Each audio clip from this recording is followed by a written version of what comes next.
As you know, and I make no secret about this, a lot of people who have traditional, we'll call it traditional baggage of the church, are busy this time of year with statements like, put Christ back in Christmas.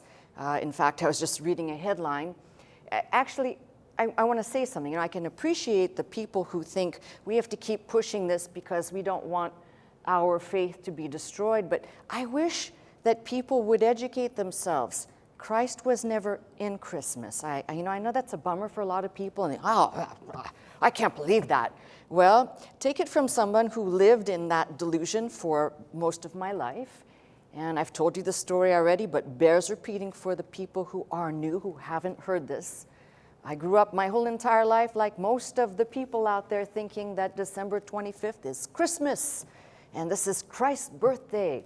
And you can imagine my surprise when I first started hanging around this ministry. And the late Dr. Scott and I were having a wonderful conversation. He said, if you're so hard-headed about the subject, he didn't say that, by the way, but he said, if you're so hard-headed about the subject, you got to be flexible here. Bear with me. Work with me. Come on. He said, I challenge you to find Christmas in here. You find Christmas in here, there was some type of reward, I'm sure. And I looked. Trust me, I looked. I was highly motivated. Couldn't find it. And of course, the more you start reading, the more you recognize that if we're going to make Christ line up with the types of the Old Testament, he lines up with Passover. And anybody who studies the subject, who really actually wants to know, can find out for themselves that Christ was not born December 25th. We know that. Actually, there's good evidence in the Bible to show you he was not born December 25th. I'm not going to do this here, but it's amazing that in much of my mailbox that I usually go through before I come out here, a lot of people wanting me to explain about Christmas. And I can't, okay? I've said repeatedly, use Christmas, use this time of year to reach out to people you haven't talked to in a long time. And yes, you can share the love of Christ year-round, right? But this seems to be the time of year where people are more open. So maybe it is a good time to use it as a time to, if you want to share your faith or whatever, but make no mistake about this. If you're going to open up this book, and that's my problem with a lot of these folks out there in TV land and media land who want to claim their stake, and it sounds like a good thing, put Christ back in Christmas, but he was never there in the first place.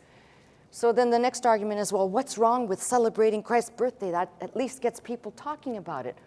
Well, if you're going to have the discussion, talk about it biblically. And that, as I said, is we have a whole series of messages from the courses of the priests, which basically tell you when John the Baptist was born, you can do some calculation, and right then and there it'll tell you it does not add up.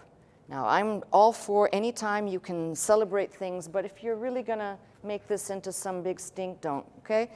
Too many people get so crazy about this. Well, it's important for people to realize that if you're going to come into the church, and I'm just going to say this as plain as I can, if you're going to come into the church of Jesus Christ, you should be knowing all that you can know about Jesus Christ. Now, there are things that we can't know. There are things that, some people say the missing years of his life. But what has been left as a record is sufficient enough that we don't need to embellish, graft on pagan traditions, or make it something that, because possibly this is the time of year where people are feeling a little bit more, their guards down, a little bit more emotional. We can tap into that.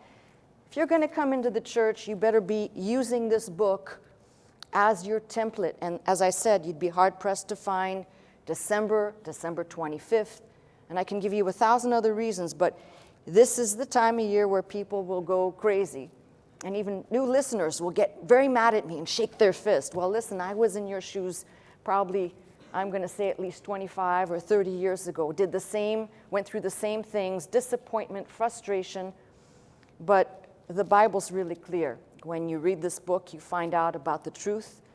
And what does the truth do? It sets you free.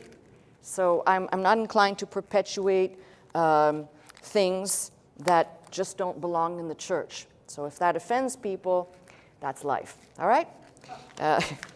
Not about to change now. I am the way I am, and what you see is what you get, and I intend to stand here and speak the truth, whether it goes against the baggage and the grain of most people. That's your problem. You choose. Come